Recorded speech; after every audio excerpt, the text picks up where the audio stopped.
by the time you hit your 30s, you're supposed to have everything locked in: career, finances, relationships, inner peace, the whole package.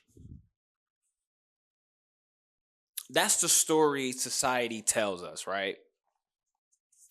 That life is this structured checklist, and if you just follow the right steps, everything falls into place. The questions should be answered, and the struggle should be wrapping up. And you should be stepping into your grown phase like it's a natural evolution.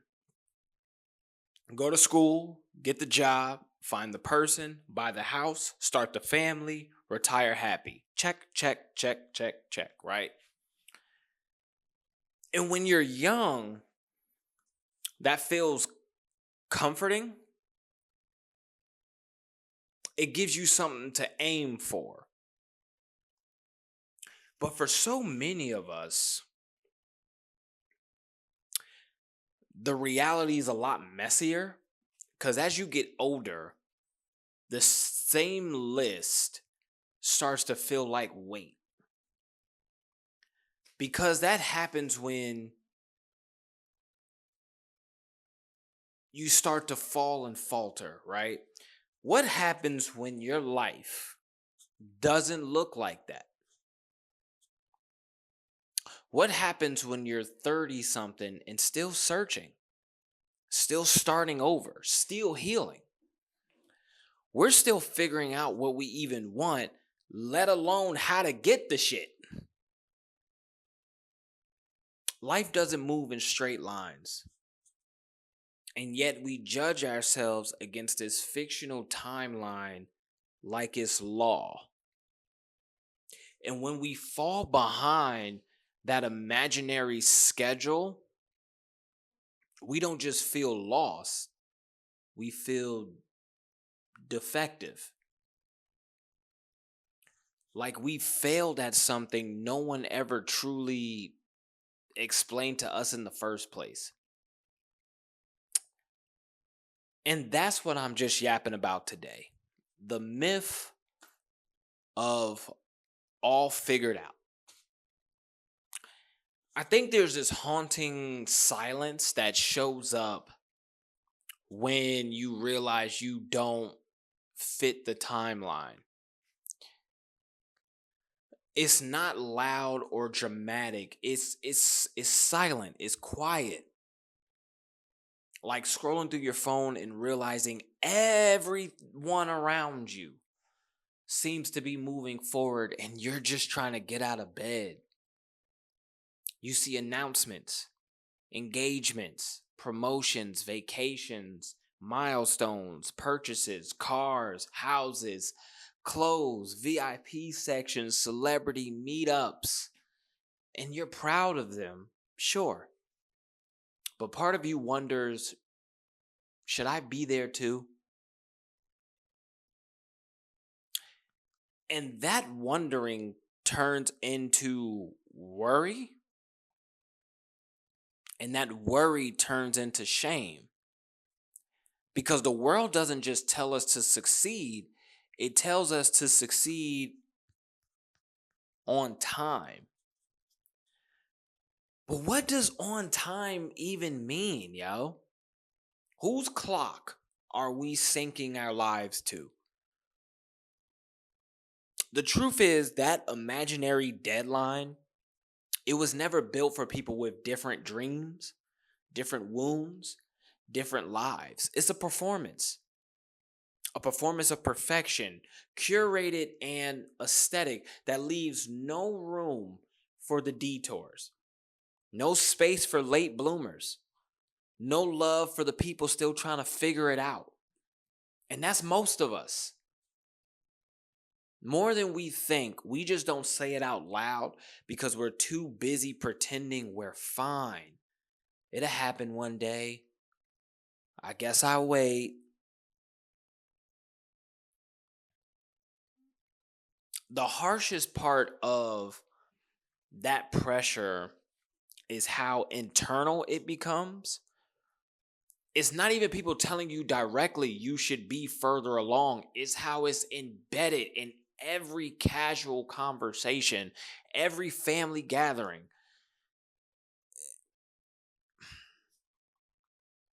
Every scroll through their feed. And it sucks. You know the same questions. It's the, so what do you do now? Or, hey, when you settling down? Got kids yet? You know what I'm saying? Did you ever get into that job? Are you still back at home, or you still in hometown? You still in,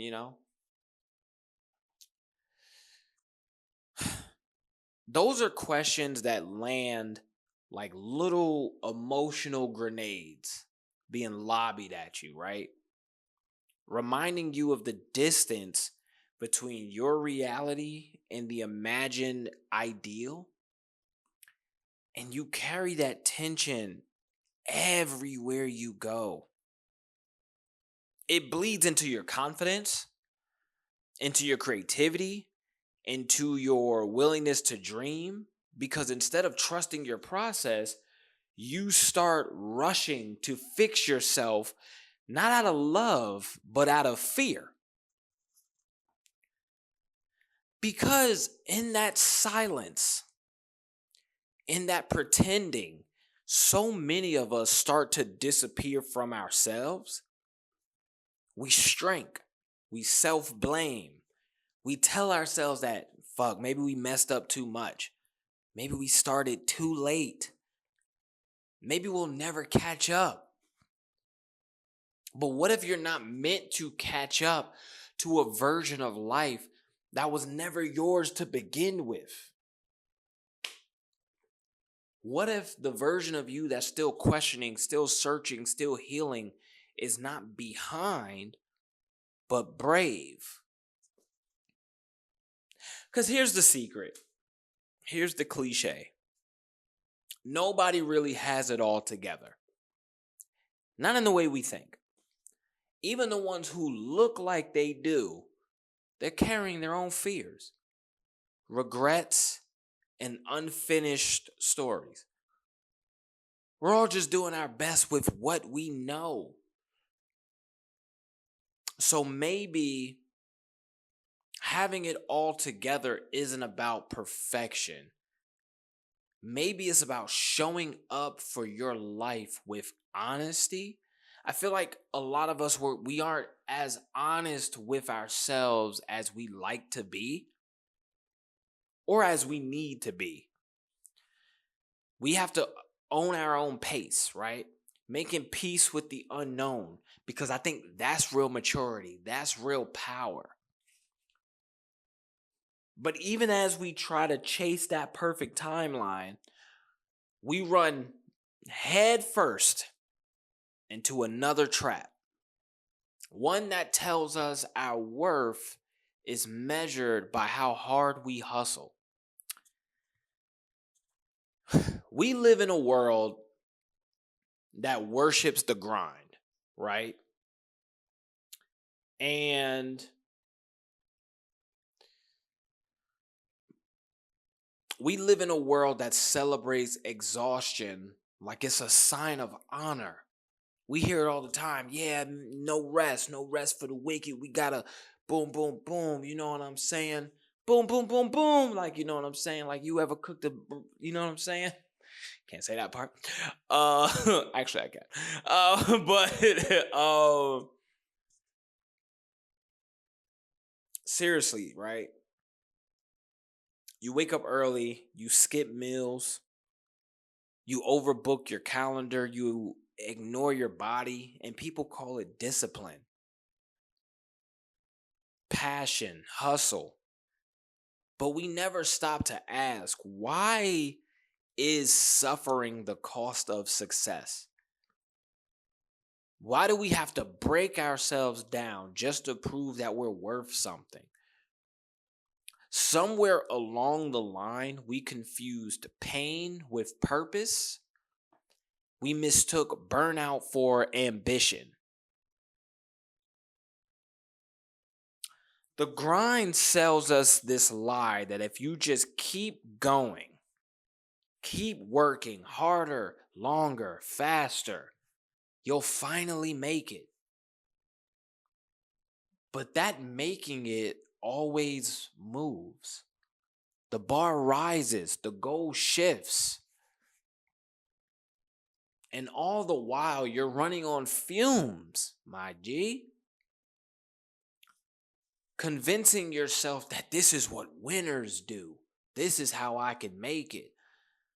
But what if the real win is not pushing past your limits, but learning how to honor them?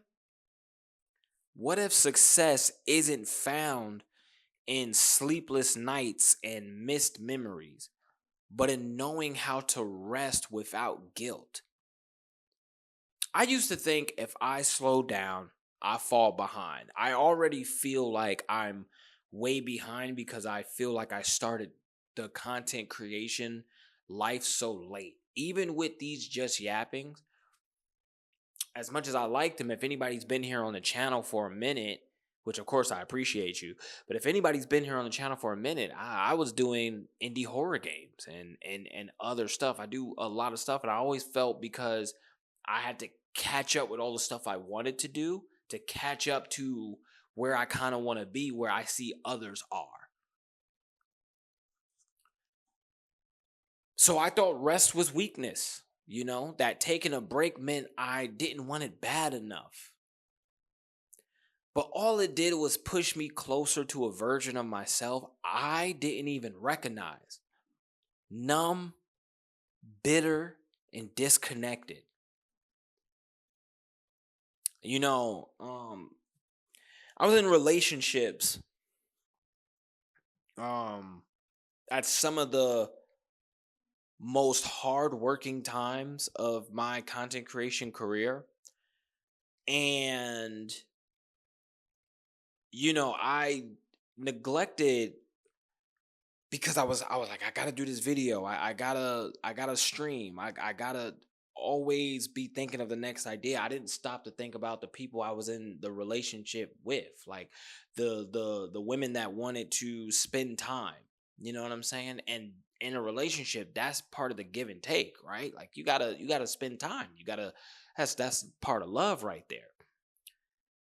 And definitely got to a point where I was like, I felt like I couldn't do both.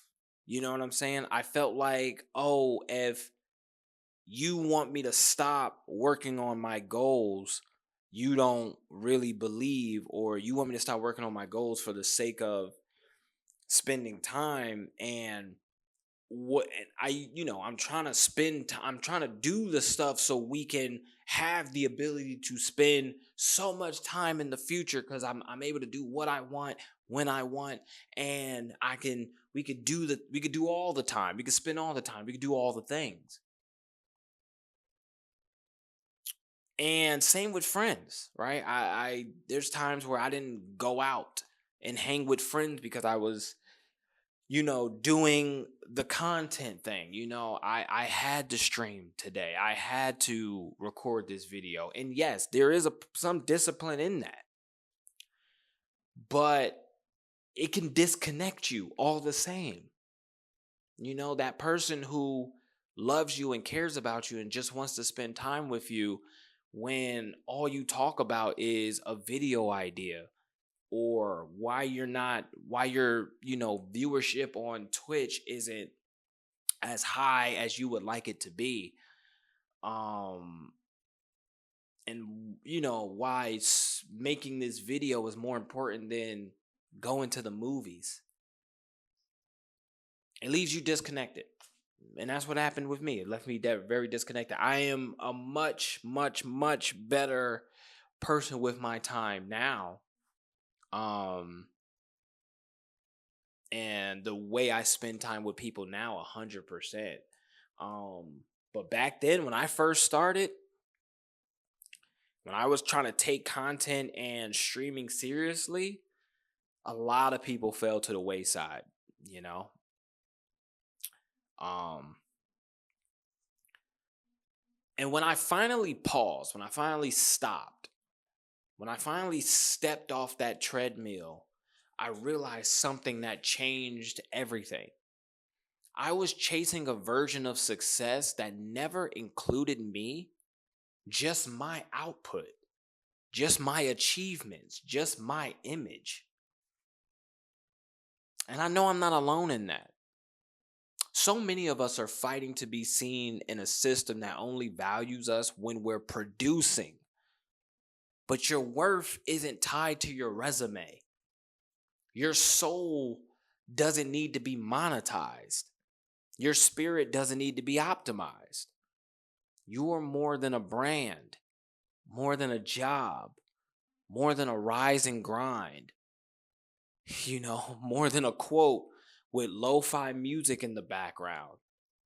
You are a person, and that matters.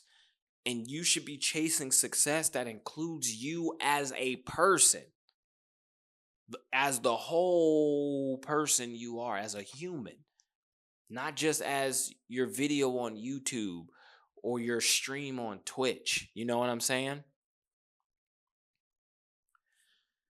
You don't have to earn your rest. You don't have to prove your worth through exhaustion. You are allowed to be still. You are allowed to choose peace over performance. The grind will never love you back, but your body will if you listen to it.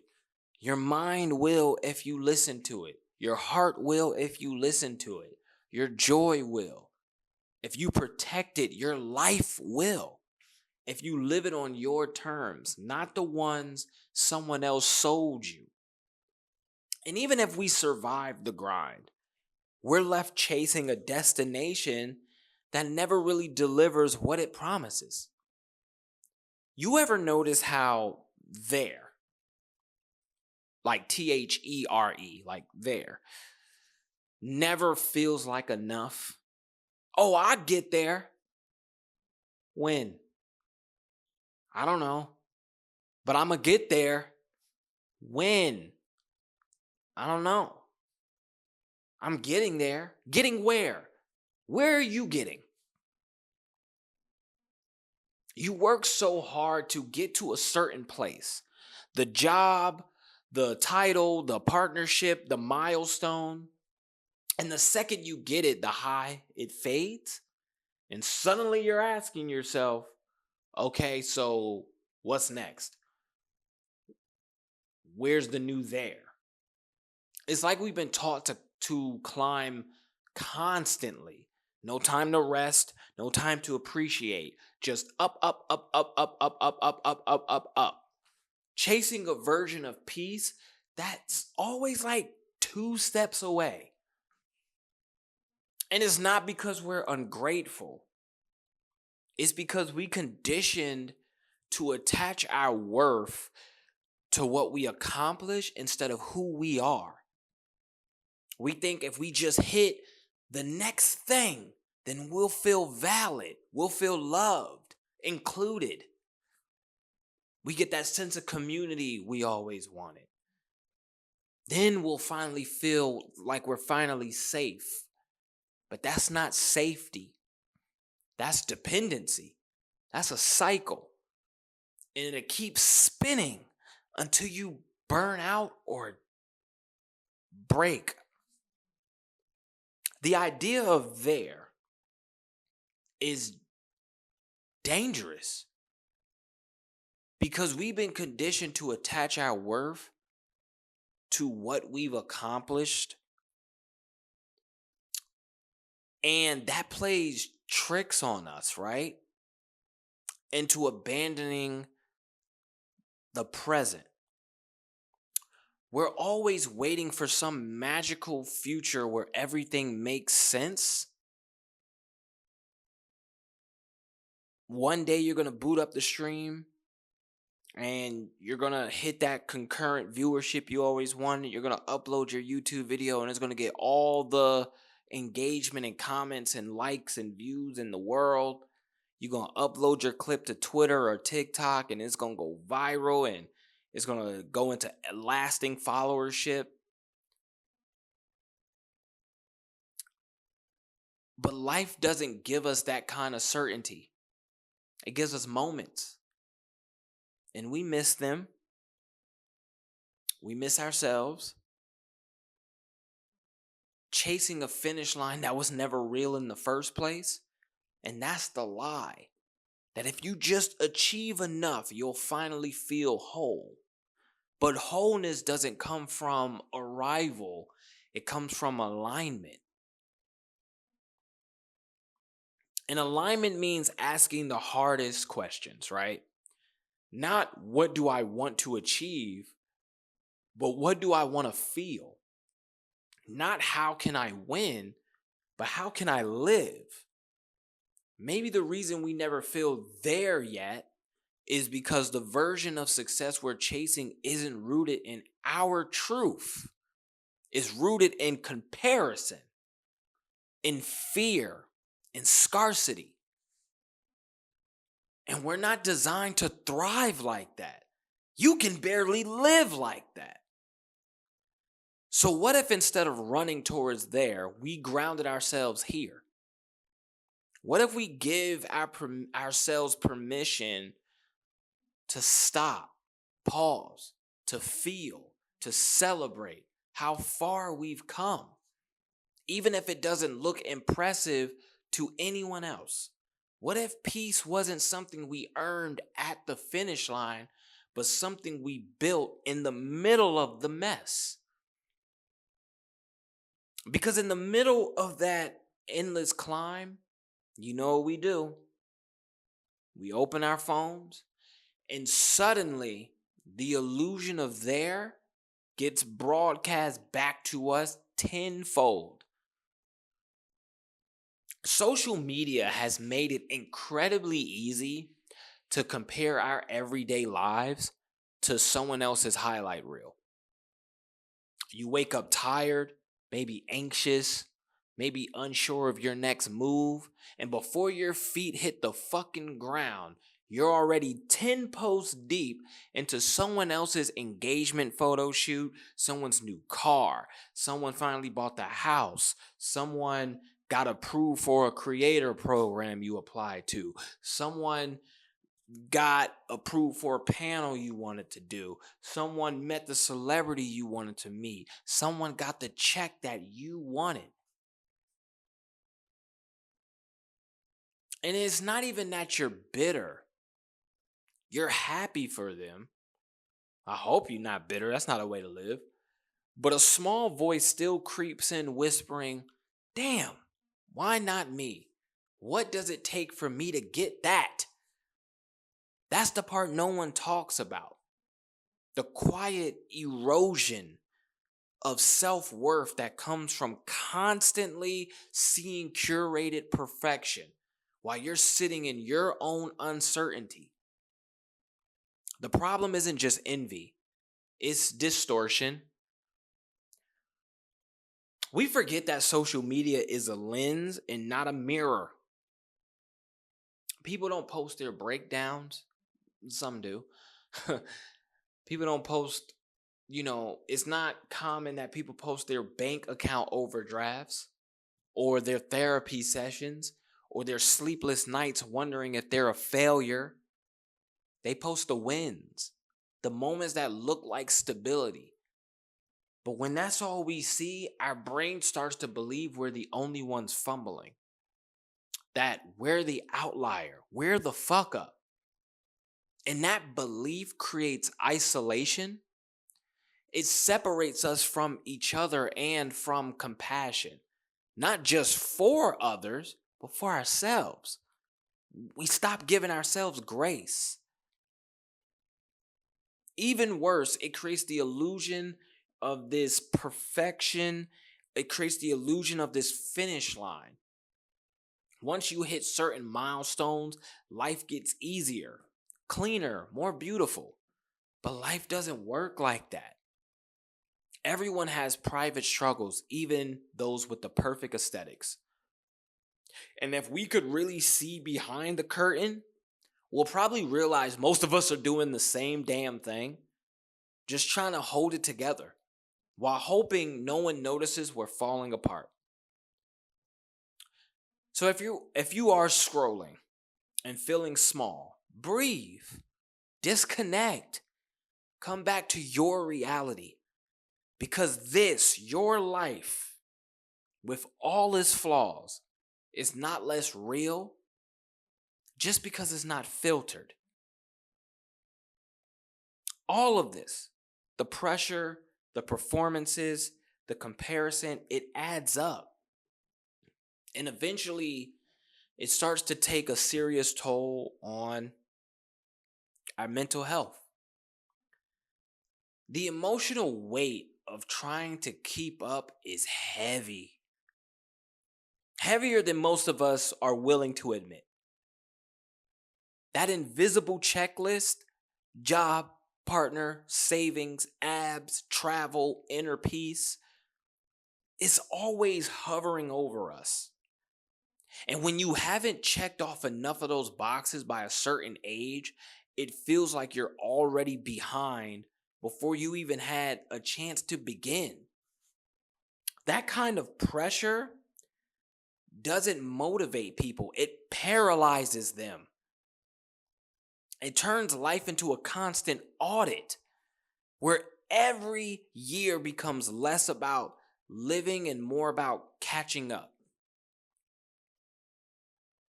What we don't talk about enough is how the grind culture, disguised as ambition, can lead to depression, to burnout, to feeling numb, even when good things happen. Because if your whole identity is tied to productivity and progress, what happens when you're still? When you're healing? When you're just existing? We weren't built for constant acceleration, and yet we're punishing ourselves for not moving faster, as if rest equals regression. That mental toll doesn't just affect your mood, it shapes your decisions. You start choosing safety over growth. You stay in jobs you hate, relationships that drain you, mindsets that shrink you, all because they align with a checklist. Well, I got the partner, so I got the job, so all because it feels too late to start over.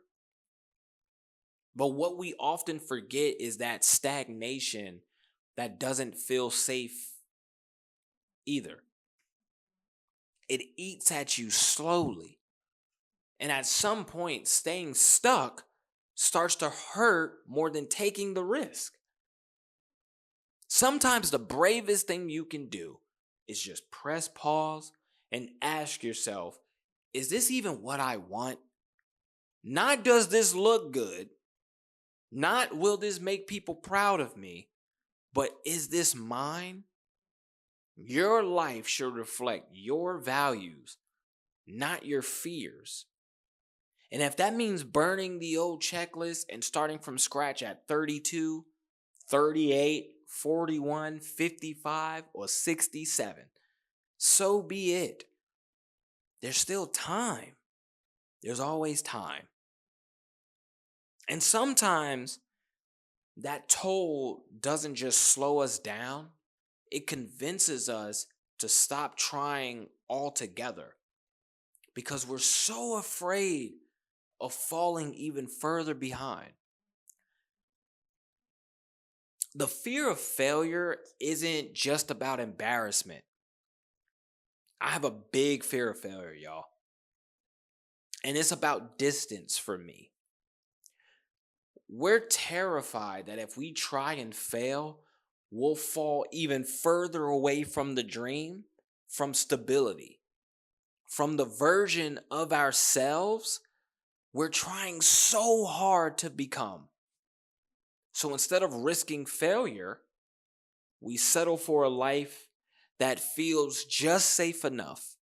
Not good, not aligned, just stable, just survivable.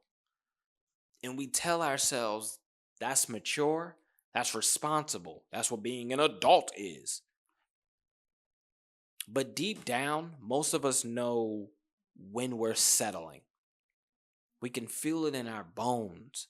That quiet ache, that restlessness, that attitude you have, that growing resentment towards people who took the risk and made it work. Not because we hate them, but because we wonder what our lives could have been if we had the same courage. And that thought stings. That shit hits you dead in your chest. It creates distance from our potential. And the longer we wait, the more we convince ourselves it's too late. But here's the thing. I think fear only grows in silence. When you speak it, when you name it, it starts to shrink. And often the fear of failure is less about what will happen if we fall and more about what we think it means if we do. That we're unworthy, unlovable, incapable. But failure isn't a verdict. It's a teacher. And sometimes it's the only way to learn the lesson. And sometimes it's the only way to get free. What if failing wasn't the end of the road, but the beginning of something real, something honest, something you didn't fake your way into? Maybe the life you're meant to live is waiting on the other side of a decision you keep postponing. And maybe the only way to get closer to it is to finally leap. Cliches, I know. But maybe the problem is that we're stuck. And it isn't that we're falling short. Maybe it's the definition of success we're chasing was never meant for us to begin with. There's another definition of success we are supposed to be reading. You know? There's a version of success we are supposed to be defining. If we're going to survive this culture, we have to redefine success. Not just in our heads, but in our hearts.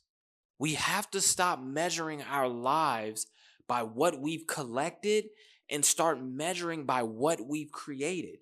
Peace, freedom, love, joy, not the temporary kind that shows up when you get a win, when your clip goes viral, when you get more people in your Twitch stream, you get more viewers on your YouTube video. The lasting kind that stays even when things fall apart, when you're back at 6 viewers on Twitch, you know? That's the kind of success that can't be posted or proven. It's felt. It's lived. It's earned through presence. Success might look like setting boundaries you used to be too scared to hold. Like choosing therapy over self-destruction. Like saying no to the gig that pays well but steals your soul. Like letting go of people who love the version of you that kept shrinking. It might be quiet, unoppressive to outsiders, but deeply revolutionary. Because when you live from a place of truth, everything starts to align. Even if it doesn't make sense to anyone else. And yeah, there's still work to be done. Bills need to be paid. You can't call up your electric company and be like, hey, I'm still aligning. I got to pay you next month. You can't do that. Plans do need to be made. I'm not saying abandon everything and go live in a cabin in the woods as much as I really, really want to sometimes. But I am saying that alignment doesn't require perfection. It requires honesty. And success, real success, should never cost you your health, your relationships, your joy. So ask yourself, just like I am, who are you building this life for? Who are you trying to impress? Are they even watching? Because if the answer is I don't know or not me, come on back. It's time to come back to yourself. Time to rebuild slower, softer, but better.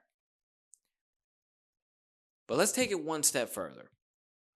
Not just redefining success in theory, but reshaping it in a way that actually fits who we are. Because let me ask you, so then what is success really? If it's not the money, the titles, the timelines, what does it mean to truly succeed?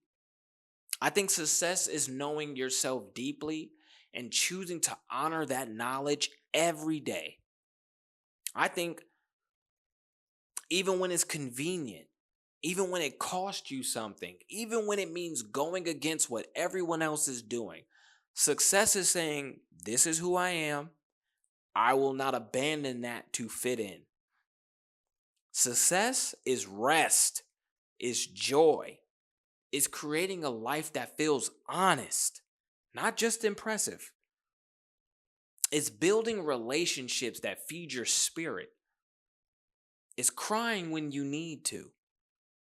When the last time you had a good cry? You feel me? It's laughing when you don't expect to. It's getting back up when you fall. Not because you're trying to prove anything, but because you believe in the version of you that's still becoming. And maybe that version isn't polished, but it doesn't need to be.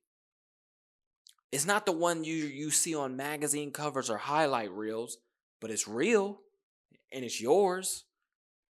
That matters more than perfection ever will. When you stop chasing someone else's definition of winning, you start creating space for something more sacred. A life that makes sense to you. A life you don't have to perform for. You don't have to be a puppet about. Because here's the truth. You don't owe anyone your suffering. You don't have to be constantly broken to be worthy of healing. You don't have to climb to be valuable. You just have to be. And be fully. Be boldly. Be unapologetically. And if that version of success doesn't get the applause, cool. Clap for yourself. And you'll rest in your truth. So just like me, start asking, what does my version of success look like? What does it feel like? If I didn't have to prove anything to anyone, how would I live? How would I love? How would I be? How would I show up in the world? What is my contribution to it? Answer that. And you'll be closer to real success than any paycheck, plaque, or follower count could ever offer. I hope some of y'all really feel what I'm saying. I know some of y'all may have needed to hear it, but who knows? To others, I'm just yapping. I'm RenaMarq. Peace, y'all.